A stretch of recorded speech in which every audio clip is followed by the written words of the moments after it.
Dulu kita merekrut maksimal 2 jam saja, kita sudah pastikan orang yang bawa laptop, bawa dompet, bawa elektronik harus pindah tangan tanpa hipnotis, tanpa kendam. Murni sebuah dialog pengkondisian yang disugesti dengan sugesti agama.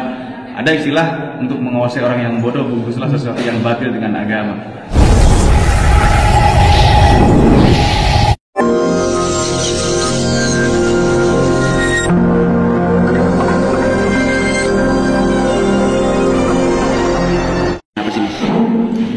Kegiatan silaturahmi kebangsaan ini kita berharap menyamakan persepsi bahwa ada oknum radikalisme yang mengatasnamakan agama di sekitar kita, apalagi mengatasnamakan pesantren. Ini yang akhirnya mencoreng nama pesantren. Padahal sejatinya pesantren itu membangun peradaban yang baik. Ini ada hidden curriculum.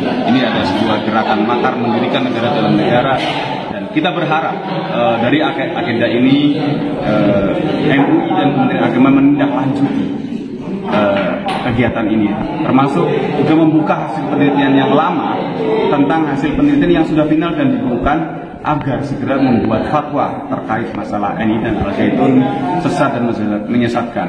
Dan Kementerian Agama juga segera menindaklanjuti, mengambil alih, karena ini sudah sangat membahayakan. Ini bukan gerakan keagamaan, ini gerakan politik.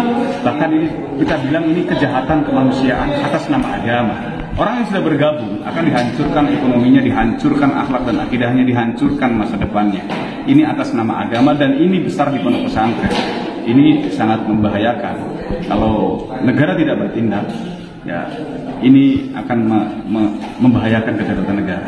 Ini kan sepertinya isu yang akan menjelang tahun politik. Apakah memang sengaja mencari sensasi atau memang sengaja dia pengen menebar kebencian pada masyarakat? Sejatinya memang ini ada gerakan makar dari dulu. Dan NI ini memang mengkolaborasi ajaran NI dengan ajaran Isa Bugis dan lembaga kerasulan. Dari awal terbentuknya memang dia sudah mengajarkan makar dan mengajarkan kebencian kepada orang. Namun di permukaan ajaran Isa Bugis ini seolah-olah mereka toleran, karena ajaran Isa Bugis ini adalah dia kolaborasi, sinkretisme agama, penggabungan beberapa agama menjadi satu dan selalu menggunakan logika akal yang tidak masuk akal, tidak akal. Makanya rukun Islam pun dirubah, termasuk haji nggak perlu ke Mekah, haji ada yang di Jawa Barat di Al-Zaitun, terus sholat belum diwajibkan, dosa bisa ditebus. Nah ini gerakan-gerakan ini kan gerakan Pandestan, gerakan bawah tanah, dan informasi ini sudah ada di tangan MUI dan Kementerian Agama pada saat itu yang dihasilkan. Jadi cukup dibuka saja, saya rasa masyarakat sudah tahu buat fatwa, dan ini menjadi landasan aparat untuk menindak Al-Zaitun juga secara hukum. Karena banyak kasus tanah yang tidak selesai, yang hanya dibayar uang muka, minta sertifikatnya sampai sekarang tidak dibayar. Ada kasus-kasus hukum juga, misalnya dana BOS itu tidak ditransfer ke rekening yayasan, tapi ditransfer ke rekening atas nama AS Panji Gumilang. Ini kan sudah pelanggaran hukum. Jadi kita berharap negara hadir. Kita punya intelijen, ada BIN, ada BAIS, ada Baintelkam, punya Menko Polhukam. Kita berharap kementerian dan lembaga sinergi. Ini bukan hanya kasus tahunan, ini tragedi kemanusiaan. Dan kita tidak berharap ini berlarut-larut, sehingga nanti orang akan trauma dengan pesantren, takut ke pesantren, anaknya nanti takut dianggap radikal dan lain sebagainya. Yang ini oknum. Dan kita kasihan kepada para korban yang sudah menyekolahkan di sana. Ada yang stres, depresi, bahkan gila. Karena mungkin dijali dengan masalah doktrin dia tidak kuat. Karena 80% di Al-Zaitun itu adalah santri yang orang tuanya anggota NI, termasuk karyawan, muadhof, eksponen itu adalah orang NI. Tapi ada 20% santri yang korban promosi Al-Zaitun, yang dia hanya melihat pesantren mega, sekolahan ke sana. Anaknya nakal mungkin juga cemplungin ke pesantren karena mungkin orang tuanya orang kaya, karena memang biayanya cukup tinggi. Tapi kalau yang 80% itu memang ada subsidi bagi anggota NII agar untuk menyekolahkan menjadi santri anaknya di Al-Zaitun. Jadi kalau Kementerian Agama hanya melihat kurikulumnya, ya tidak ada yang aneh. Tapi kalau hidden kurikulum, ini adalah gerakan intelijen, dan saya rasa istana juga harus turun tangan, Menko Polhukam. Kita punya intelijen. Jadi jangan sampai seolah-olah intelijen tidak bergerak. Ini adalah gerakan yang sangat membahayakan kedaulatan bangsa. Yang diketahui Mas Ken sendiri selama berada di dalam Al-Zaitun, yang paling menonjol penyimpangannya itu apa? Menghalalkan segala cara dalam hal infak bukan infak sebenarnya, iuran paksa. Jadi di NI ada namanya harta ini adalah diambil oleh pimpinan. Ayatnya adalah ambillah sedekah dari mereka untuk membersihkan diri. Jadi ada yang sampai jual tanah, jual rumah. Terus tadi sholat juga belum diwajibkan, bukan dilarang ya, tapi belum diwajibkan. Jadi mereka mengatakan negara Indonesia masih jahiliyah, masih Mekah, hukumnya bukan hukum Islam, hukumnya Pancasila, tauhid, demokrasi, haram. Jadi ya sholat itu besok ketika negara Islam sudah menang. Jadi sholat bagi mereka adalah sholatnya cari duit, cari orang, menegakkan program negara, karena mereka dididik menjadi seorang negarawan, bukan agamawan.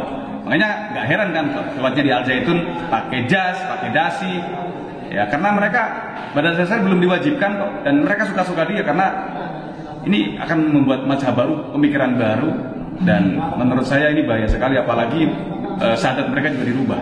Syahadatnya bukan tiada Tuhan selain Allah, tapi tiada negara kecuali negara Islam. Barang siapa negara selain negara Islam maka kafir. Nah, ini modus-modus pengkafiran ini sangat membahayakan dan membuat perpecahan di masyarakat. Tadi sempat dijelaskan ya perekrutan saat orang masuk Al Zaitun.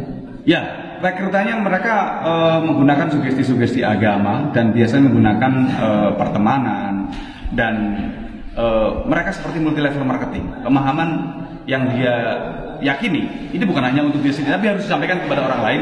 Satu merekrut 5, 10, 20, dan dia tidak akan pernah berhenti sebelum mendapatkan pemikiran baru yang menurut dia lebih bagus dari yang dia yakini saat itu. Jadi sakaunya lebih sakau ini daripada narkoba. Kalau narkoba nanti direhabilitasi, dosisnya dikurangi bisa sembuh. Ini merasa paling benar. Ini mewarisi sifat iblis, merasa yang lain neraka semua, surga hanya dia. Yang lain kafir semua, yang beriman hanya dia. Ini kan bahaya sekali. Biasanya berapa lama itu perekrutan doktrin-doktrin? Tergantung calon korban. Biasanya dulu kita merekrut maksimal 2 jam saja. Kita sudah pastikan orang yang bawa laptop, bawa dompet, bawa elektronik harus pindah tangan tanpa hipnotis, tanpa gedam. Murni sebuah dialog pengkondisian yang disugesti dengan sugesti agama. Ada istilah untuk menguasai orang yang bodoh, bungkuslah sesuatu yang batil dengan agama. Merampok nggak apa-apa, tapi ini ayatnya. Ini dalam kondisi perang, harta musuh bisa dipakai untuk perjuangan. Namanya fa'i atau hunimah, harta perampasan perang. Boleh dipakai untuk perjuangan. Jadi harta orang lain, termasuk harta orang tua, ketika masih belum berbaiat, kan kafir juga. Boleh dicuri, boleh di modus-modus kehilangan barang dan lain sebagainya.